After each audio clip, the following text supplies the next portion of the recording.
Shalom, my name is Rabbi Uri Pilichowski. I am the senior educator at Nefesh's Zionist Education Initiative. And today I am going to explain why Yom Yerushalayim is such a special day and why we have a day dedicated to Yerushalayim and not, let's say, Tel Aviv or Netanya or Hebron.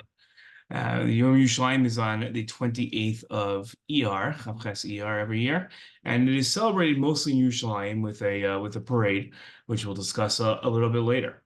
I want to start off with our first part, discussing the significance and history of Yerushalayim to the Jewish people. We all know that Yerushalayim is special to the Jewish people, but sometimes we don't understand why or the history behind that significance.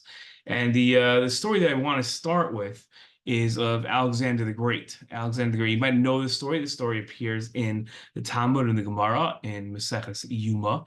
And it discusses how Alexander the Great, who was the great Greek warrior, who led the Greek invasion of the entire world, essentially. The Persians were in charge. They're the ones that destroyed our first base of Mikdash, the Babylonians and Persians. The Persian Empire fell to the Greek Empire, led by Alexander the Great. And Alexander the Great came about throughout the world after the rebuilding of the second Beit HaMikdash, about 40 or 50 years after the second Beit HaMikdash. And Alexander the Great would travel throughout the world, destroying the capitals of every country and murdering the leaders of the people of whom he was conquering.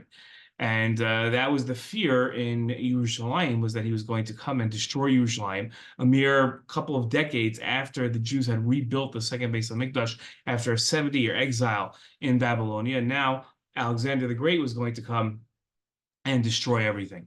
The leader of the Jewish people at the time was Shimon HaTzadik. He was the leader of the Jewish people and also the Kohen Gadol, the high priest.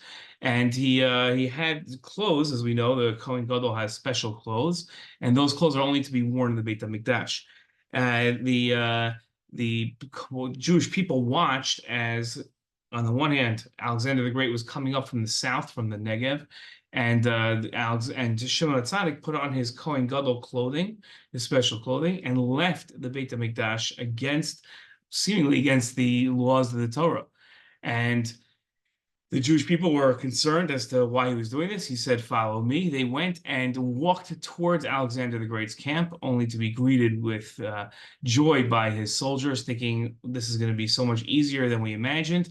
The leader is not hiding. He's actually coming to us. Shimon HaTzadik asked to speak to Alexander the Great. Alexander the Great, I'm fast forwarding through this story so that we don't spend too much time on it. But Alexander the Great came out, saw Shimon HaTzadik decked out in his Kohen Gadol's clothes, and immediately bowed down to Shimon HaTzadik. Alexander the Great's officers were quite surprised and disappointed that their leader would go ahead and bow down to the Jewish leader, who he was supposed to murder and sack his city. When they asked him, "Why are you bowing down to this man?" he explained that before he went into battle every night, he would see a vision in a dream of this man, of Shimon HaTzadik, who would tell him that he was going to be victorious. And Alexander the Great ascribed his victories in every war to Shimon HaTzadik. He then granted Shimon HaTzadik one request, and we can all imagine, we guess what that request was, that Alexander the Great not touch Yerushalayim, and that was really the only capital in the world that Alexander the Great did not touch. That tells us, opens up as to how special Yerushalayim is to us, that Alexander the Great wouldn't really didn't touch Yerushalayim, and Shimon HaTzadik was so concerned with Yerushalayim that was his one request, that Alexander the Great not touch Yerushalayim. There's a lot of famous events that happened in Yerushalayim throughout Jewish history, and really establishes the connection of the Jewish people to Yerushalayim. We can't really celebrate Yerushalayim, we can't really understand Yerushalayim unless we know our history in Yerushalayim. And let me tell you some famous events that happened. First of all, the first man in the world, Adam Harishon, offered an offering on Har Bayit, on the Temple Mount, which is the pinnacle point, the summit point of Jerusalem, is the Temple Mount. Today, unfortunately, there's no Beit HaMikdash, there's no temple there. And instead, there's the Dome of the Rock, the Muslim shrine. It's not a mosque, actually. It's a shrine with the gold dome. Sits on top of where our Beis Hamikdash used to be. To the south of it is the Al-Aqsa Mosque, and that's their main prayer site. That's a gray dome. And one day we hope soon to have a Beit HaMikdash there. But our connection to it starts with Adam Harishon. Adam Rishon, as we know, had two sons, Cain and Hevel, who got into a fight when they both offered a korban on the Temple Mount to Hashem. Cain offered not the best stuff. Hevel offered better stuff. Hevel's offering was accepted, and Cain's was rejected by God. Out of jealousy, Cain murdered his brother Hevel, and that all took place on the Temple Mount. Our history continues as Noach, after surviving the flood, offered a korban himself on the Temple Mount, and then continued to Avram and Yitzchak when Avram was told to sacrifice his son Yitzchak. So that he was told to take him up on a 3-day trip to Har HaBayit, to go up to Har HaBayit, and that was the place where the Akedat Yitzchak that plays such a strong, important role in our tradition took place. So it's a place where we had a tremendous amount of history from far back, far before even we became a people. Our ancestors had history there. But now we know that King David began his rule in Hebron. After 8 years in Hebron, he then moved to Yerushalayim and inaugurated Yerushalayim as the capital city. And one of the first things that he did was he bought from Arvana Ayivusi, he bought the Temple Mount from him, and that became the place that David HaMelech himself, not allowed to build the Beit HaMikdash because he was a man of war, but that was where he went ahead and set aside the Beit HaMikdash. Shlomo HaMelech, his son, would build the Beit HaMikdash. This is a model of the Beit HaMikdash. Ezra and Nehemiah would then, after the destruction of the first Beit HaMikdash, would then go ahead and build the second Beit HaMikdash. You could see how there are buildings that surround the Beit HaMikdash. The Beit HaMikdash the temple was the center of Jerusalem during the first and second commonwealths of the Jewish people, and that's where the Beit HaMikdash was. It's interesting. There are two festivals that are celebrated by the Jewish people throughout the world today.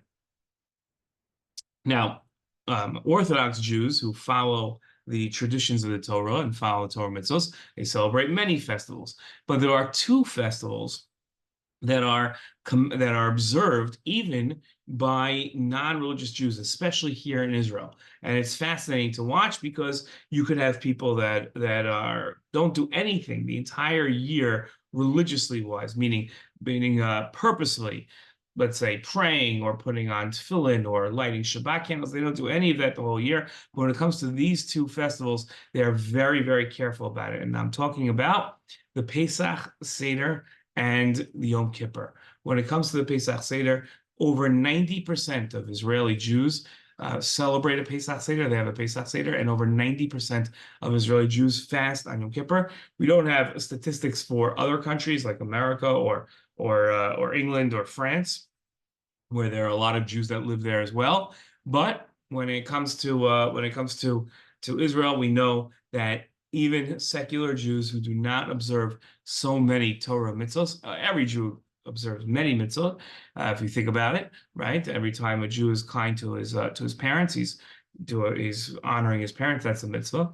But these two festivals are celebrated by no matter how religious Jews are. And what's so fascinating about them is that at the end of both of these festivals, we say L'Shana Haba Yerushalayim. We look to Yerushalayim, no matter how comfortable we are throughout the rest of the world. Our prayer at the end of these two important events, at the end of the Yom Kippur davening and at the end of the Pesach Seder, is to say that next year we hope to be in Yerushalayim.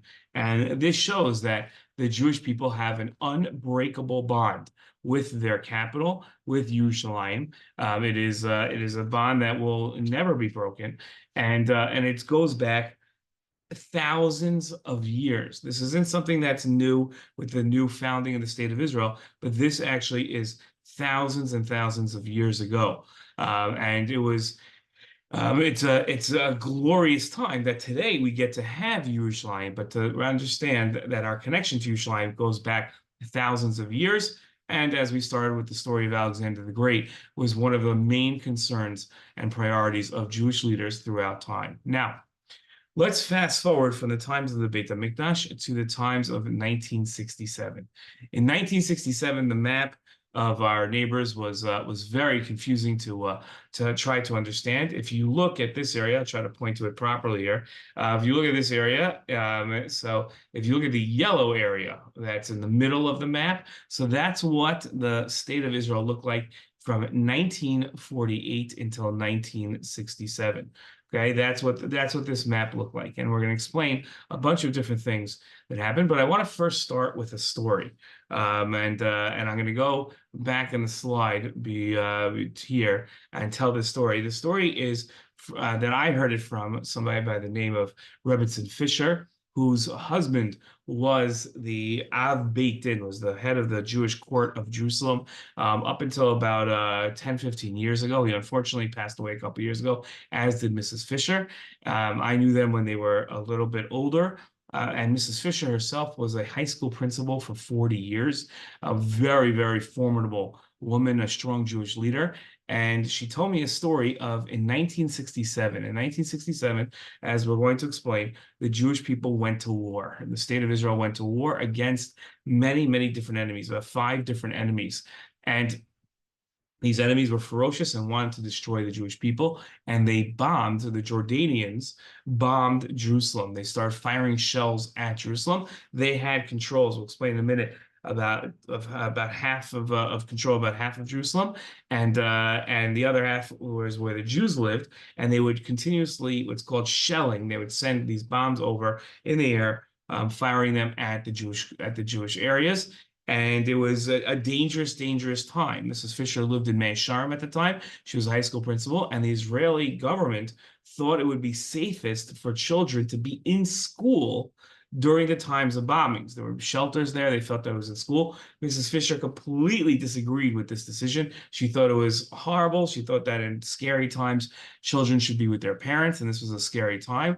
And she dismissed her school against the rules of the government, and went to her own daughter's school to pick her own daughter up and take her out of school and to bring her home. And you can imagine the scene. It's chaotic. It's a little scary. There are shells flying everywhere. And Mrs. Fisher is running through the streets of Jerusalem, trying to avoid getting hit by one of these shells or by Jordanian soldiers' sniper fire as trying to get home. And her daughter actually trips and falls and breaks her leg. Mrs. Fisher, you can only imagine how worried she is, brings her to the hospital, to Shaare Zedek Hospital, which in the midst of war is obviously very, very busy. And Mrs. Fisher brings her daughter in. They're sitting in the emergency room, waiting, hopefully, to be able to be seen by somebody. And in the corner of the emergency room, this is going to be a little bit gory, and I apologize, but in the corner of the emergency room is a pile of bodies of soldiers, of dead soldiers. They're just piled one on top of the other. They don't have time to take care of them. There's too many injured people and too many injured soldiers. I guess they felt they would deal with them at a different time. And it's a scary time. People are crying, people are shrieking, people are screaming in pain. And then a man runs in the room and screams out, "Har Habayit biyadenu." The Temple Mount is in our hands. And Mrs. Fisher talks about how the room just became silent, and then everybody jumped up in joy and started screaming in joy about the first time in over 2,000 years. I choke up when I just tell the story. For the first time in 2,000 years, the Jewish people were in control of the Temple Mount. Absolutely incredible, incredible time, and just fascinating, fascinating to be able to experience that. And she said everybody forgot about everything. Her daughter forgot about the pain in her leg. Everybody forgot about the bodies in the corner of the room. They were just celebrating this moment of Jewish history where, for the first time in 2,000 years, the Jewish people had the Temple Mount back in their hands. An incredible moment. And now we can understand, with that excitement, we can understand what went into these times. Now, if you look at this map, you'll see at the very bottom there's a circle here. Okay, I don't know if you can tell, but you can see there's water that goes all the way up to the bottom of the yellow area. Okay, if you look at hopefully you can see on the map, it says Straits of Tiran there by the Red Sea. Okay, now in 1948 and through 1949, Israel became a country. It founded itself and declared its independence, but only half of the land you can see, right? You can see that the pink area is only about half the land was theirs. About half the land of what we have now was theirs back then, and it only controlled half of Jerusalem. It did not have the old city. It didn't have the Kotel. Jews could not go there for 19 years. Jordan was in control of that land, and Jordan would not allow Jews into that land. In 1956, about 8 or 9 years, 7 or 8 years after the founding of Israel, Israel went to war against Egypt. And it went to war against Egypt and invaded. You can see what it's called the Sinai Peninsula, this big, like pinkish, beigeish area here. It's a desert. It belonged to Egypt, and they went to war against Egypt, and they captured most of the Sinai Peninsula, and especially the Straits of Tiran down here. Now, having control of the Straits of Tiran at the bottom of our screen allowed ships to come and deliver goods from Asia to Eilat. And that's how the ships got through. They didn't have to go all the way around through Africa. They got through, and that allowed Israel's economy to go through. The reason why Israel had to go to war was because Egypt had closed the Straits of Tiran. And at the end of the war in 1956, Israel was victorious and it held most of the Sinai Peninsula. And America, England, and France pressured Israel to give it back to Egypt. But the deal was that there would be United Nations soldiers on the border between Israel and Egypt, so that Egypt couldn't attack Israel, and Israel would be allowed to go through the Straits of Tiran, through that waterway on the bottom of our map here, and be able to bring their ships in through. America, England, and France promised that if Egypt ever blocked the Straits of Tiran, they would open it up. They would go to war with Egypt if they had to. In 1967, Egypt blocked the Straits of Tiran, blocked Israel's access to the Red Sea, blocked their ships from coming through, and announced it was going to go to war with Israel and asked the United Nations soldiers to leave. They expelled the United Nations soldiers, the peacekeeping force that was supposed to protect Israel from Egypt, and then Egypt again began announcing that they had signed deals with Jordan, with Syria, Lebanon. Iraq was coming in. You can't even see Iraq, but they sent soldiers in. Kuwait sent soldiers to destroy Israel. And they announced for days that they were going to destroy Israel. Now, Israel tried by calling on France, America, and England, and reminding them that they had promised that if Egypt did this, if Egypt blocked the Straits of Tiran, then then America and France and England would go to war on Israel's behalf. And America started making excuses, and England started making excuses, and France started making excuses. So let's try to give them some time.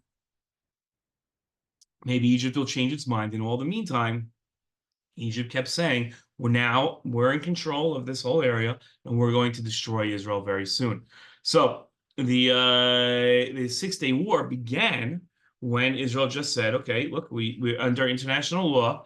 Once you block the Straits of Tiran, you've blocked our access, and we're allowed to go to war with you. And Israel did. Israel went to war, and Israel surprised Egypt. Egypt thought that Israel would never attack it. Israel surprised Egypt, said enough is enough. They flew in one day all their planes to Egypt across the Sinai Peninsula to the Red Area, where Egypt had Air Force bases, and all their planes were parked on the runway. Egypt was so confident they didn't have planes in the air. They thought they'd for sure be able to wipe out the Jewish state. In the first 3 hours of the war, Israel destroyed almost 90% of Egypt's Air Force. After 2 or 3 days of the war, Israel wiped out Syria's Air Force. And as a general approached the Israeli government to brief them on what happened on day 3 of the war, he said that Israel has the only Air Force left in the Middle East. Israel had destroyed Egypt's Air Force, Jordan's Air Force, and Syria's Air Force, leaving it with the only Air Force.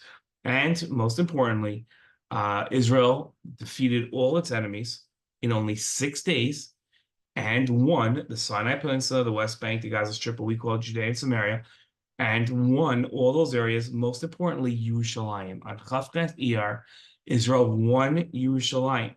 And we have celebrated that day when we reunited Jerusalem. There was never a divided Yerushalayim until 1948, when Jordan divided it. Half of it became the state of Israel's and half of it became Jordan's. It's the first time ever in history it was divided, and it was only divided for 19 years. In 1967, in the Six-Day War, Israel reunited on Chavchet Iyar, and that's what Yerushalayim is. Yom Yerushalayim is all about. Every year in Yom Yerushalayim, we celebrate the reunification, the joining together, the expelling of Jordanian forces out of Yerushalayim, sending them back. And the Jordanian king had a palace in Jerusalem. It was no longer his. We threw him out. And every single day we celebrate, especially in Yerushalayim. High school students come from all high school students, elementary school students come from all over the country and have a massive flag parade all through Yerushalayim. It's a beautiful, beautiful event that goes through all the streets in Yerushalayim. Not all of them, but a lot of them. The main streets are closed, and there is this great celebration, and that's what we celebrate. A lot of people say Hallel. They have a festive meals, and they have almost like a Yom Tov to celebrate the fact that Yerushalayim has been united. This year we're filming this in 5784. In 2024, it'll be 57 years of a reunited Yerushalayim. But it's really, if we think about the first part we learned about the history of this place, we realized that we've been in control of Yerushalayim for thousands of years. Okay, I want to talk about one last part here, and one last funny story to show you, to tell you that I was on a bus. I'll tell you what the event was. In 2018, about 6 years ago, the president of the United States at the time was Donald Trump, and he decided to move America's embassy from Tel Aviv to Yerushalayim to declare that the United States of America truly, in all senses of the word, recognized that Jerusalem belongs to the Jewish people. America had said it many times, but had never really done anything about it. And moving your embassy to Jerusalem really said America recognizes Jerusalem as the capital of Israel. And it was an incredibly festive day. And I was there, and you had to get there, you had to go to a parking lot of a stadium near the embassy. There's a whole ceremony of them moving the embassy, and it was very hard to be invited.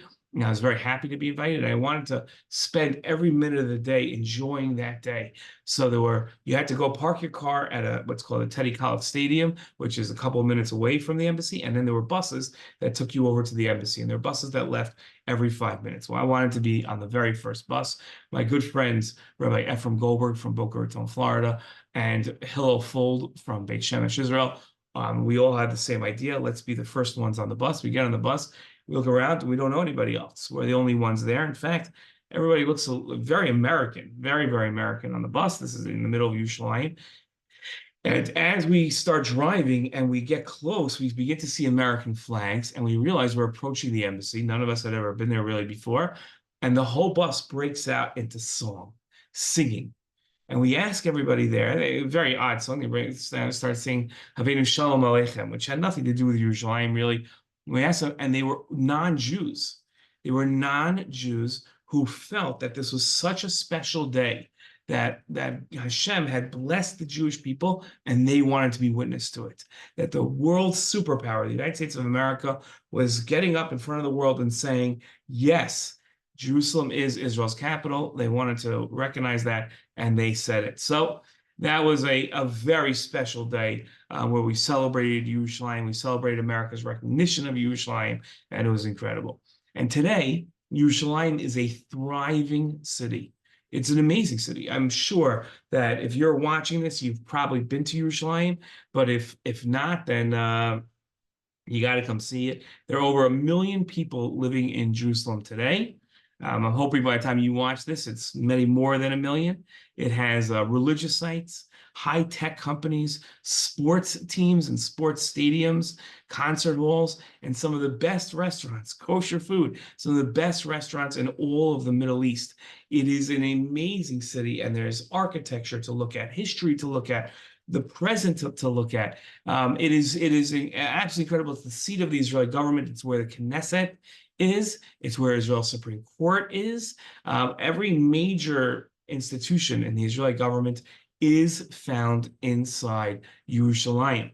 And it is an amazing place. And here's an interesting statistic. There is more Torah studied every single day in Yerushalayim than on any given day in Yerushalayim, any given day today, nowadays, than at any other time in any other place in Jewish history other than maybe Har Sinai.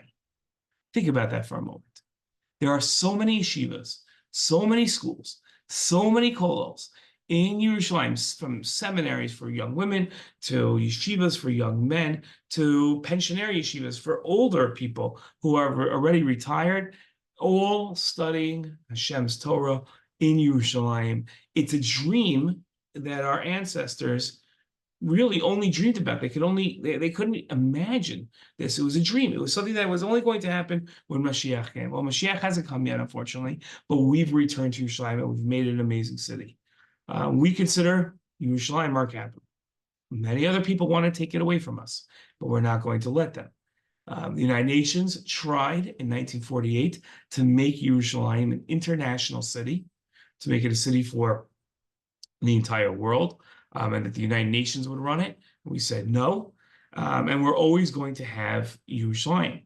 What we're looking forward to is at times when we get to rebuild the third Beis HaMikdash. A lot of people don't like talking about that in public because they say, oh, people get upset if we talk about it, but there's no reason to be shy about it. There's no problem with it. Today how do we say it? Today the mosque and the shrine, the Golden Dome, is built on top of where we used to have the Beit HaMikdash. And one day we will rebuild the Beit HaMikdash in that spot. We will return it to how it used to be and to the great way it used to be. And a place, the Beit HaMikdash is not a place just for Jews. As the pasuk says, it's a place for all people to come pray. So there will be a lot of non-Jews that will also come to the Beit HaMikdash. It's not just going to be us. Now, the lesson here is that Yerushalayim is always going to be the capital of the Jewish people. No matter who tries to take it away from us, we're going to retain control of it, and it's always going to be united. It's always going to be our capital and always going to be united. And Yerushalayim is growing. It's getting better and better. Every single day there's more and more construction. The famous joke of what's the Israeli national bird is the crane, because wherever you go you see building cranes. You see that more in Yerushalayim than anywhere else.